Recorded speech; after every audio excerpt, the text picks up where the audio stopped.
इस वीडियो में हम लोग सीखने वाले हैं कि प्राथमिक क्षेत्र किसे कहते हैं, द्वितीयक क्षेत्र किसे कहते हैं और तृतीयक क्षेत्र किसे कहते हैं। यह जो तीनों शब्द है ना, प्राथमिक क्षेत्र, द्वितीयक क्षेत्र और तृतीयक क्षेत्र, यह तीनों शब्द जो है यह अर्थशास्त्र का शब्द हैं। तो इन तीनों शब्दों का हम परिभाषा सीखने वाले हैं कि किसे कहते हैं।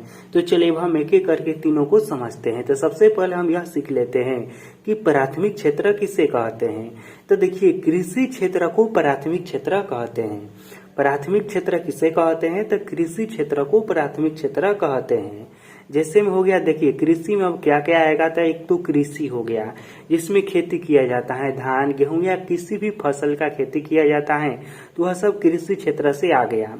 उसी में देखिए पशुपालन भी जो है ना, यह भी कृषि क्षेत्र के अंदर ही आता है। उसके बाद हो गया मछली पालन।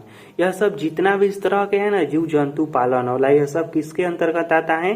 तो यह सब कृषि क्षेत्र के अंतर्गत आता है, जिसे प्राथमिक क्षेत्र कहते हैं। ठीक है, अब हम समझते हैं कि द्वितीयक क्षेत्र किसे कहते हैं। तो देखिए, औद्योगिक क्षेत्र को द्वितीयक क्षेत्र कहते हैं। द्वितीयक क्षेत्र किसे कहते हैं?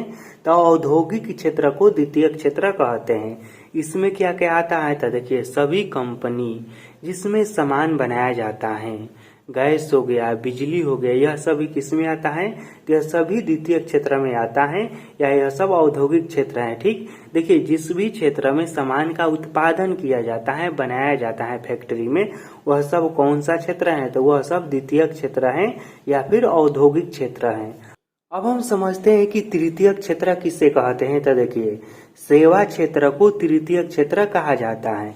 जैसे कि बैंक हो गया, बीमा हो गया, परिवहन हो गया, व्यापार हो गया, स्कूल हो गया, सैनिक हो गया, शिक्षक हो गया, यह सब क्या है?